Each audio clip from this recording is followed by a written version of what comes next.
Pernah gak sih kamu merasa sudah capai banyak hal, tapi tetap aja meragukan diri sendiri? Di tengah kesuksesan yang sudah kamu raih, ada suara kecil yang berbisik, ini cuma kebetulan aja. Rasanya kayak hidup di bayangan prestasi, tapi tetap gak percaya pada diri sendiri, kan? Ini pengalaman yang sering kita alami, dan bisa bikin kita terjebak dalam siklus yang gak sehat. Nah, kali ini kita bakal bahas kenapa keberhasilan kadang gak membuat kita lebih percaya diri.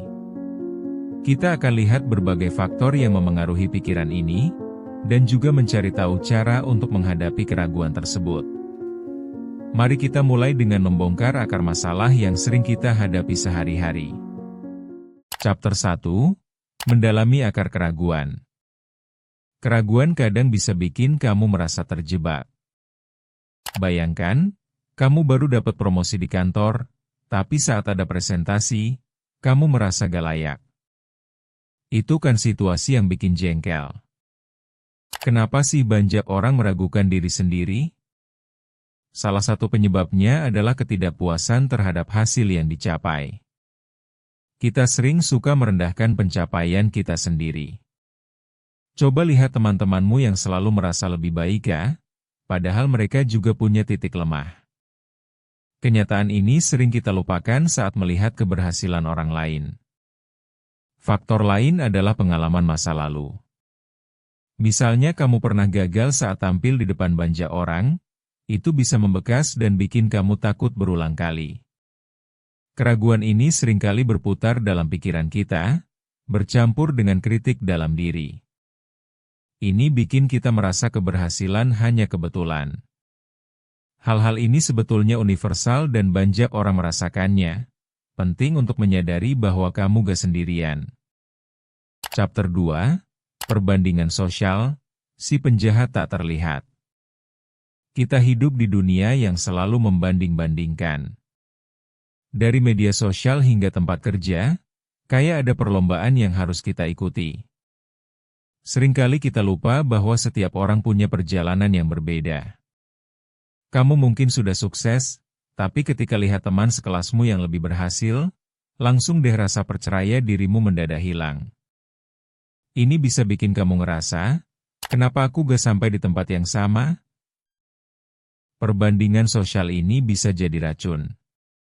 Selain itu, banyak orang yang memperlihatkan versi terbaik dari hidupnya di media sosial, yang bikin kamu makin merasa di bawah. Padahal, tidak semua orang berani menunjukkan semua perjuangannya. Belajarlah untuk fokus pada diri sendiri. Setiap orang punya waktunya masing-masing, dan kamu pun memiliki jalur sukses yang unik. Dalam membandingkan diri, kita seringkali hanya melihat permukaannya saja. Chapter 3. Psikologi di balik rasa tidak percaya diri. Salah satu alasan utama kita gak percaya diri meski sudah berhasil adalah apa yang disebut dengan mindset tetap dari Carol Dweck. Ini adalah cara pandang bahwa kemampuan kita itu tetap, bukan bisa berkembang. Jadi, ketika kita gagal, kita langsung berpikir, berarti aku memang gak berbakat. Ini bikin kita meragukan diri sendiri. Dweck juga bilang bahwa jika kita mengubah mindset kita jadi mindset berkembang, kita akan lebih mudah menerima kegagalan sebagai bagian dari proses belajar. Dengan mindset yang tepat, kita akan lebih mudah memaknai setiap pencapaian. Dan yang penting, kita tahu bahwa sukses itu bukan cuma keberuntungan, tetapi proses yang melibatkan kerja keras dan pembelajaran. Coba renungkan. Apakah kamu sering merasa gagal secara personal ketika hal-hal tak berjalan sesuai rencana? Kalau iya, ini saatnya mengubah cara pandang. Chapter 4. Menerima keterbatasan, jalan menuju percaya diri. Menerima bahwa kita punya keterbatasan adalah langkah yang penting. Ada kalanya kamu merasa tidak sempurna dan itu wajar. Semua orang pasti punya kekurangan, bahkan orang-orang yang kamu anggap sukses sekalipun. Menerima diri bukan berarti menyerah, tetapi lebih kepada mengakui bahwa kita terus berkembang.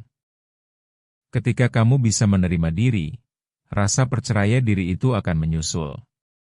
Misalnya, jika kamu menyadari bahwa berbicara di depan umum bukanlah kekuatanmu, kamu bisa mencari cara lain untuk berkontribusi yang lebih sesuai. Dengan ini, kamu sudah mulai mengambil langkah kecil untuk merasa lebih nyaman.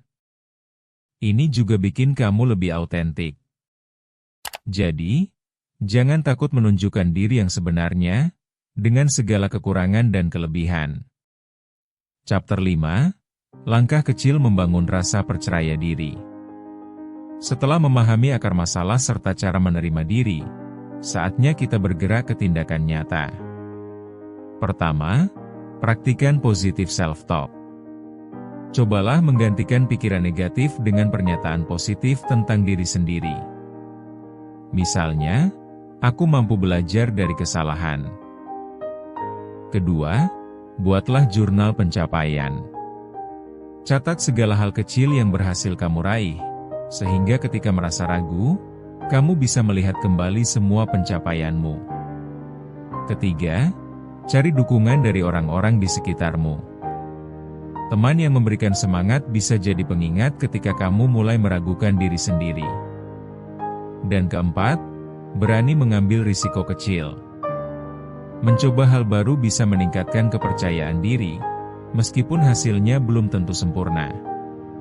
Langkah-langkah kecil ini memerlukan waktu, tetapi sangat berharga dalam proses pengembangan diri. Ingat, perjalanan ini adalah proses, bukan perlombaan. Jangan ragu untuk terus bertumbuh bersama kami di Ruang Tumbuh. Bertumbuh itu proses, bukan lomba.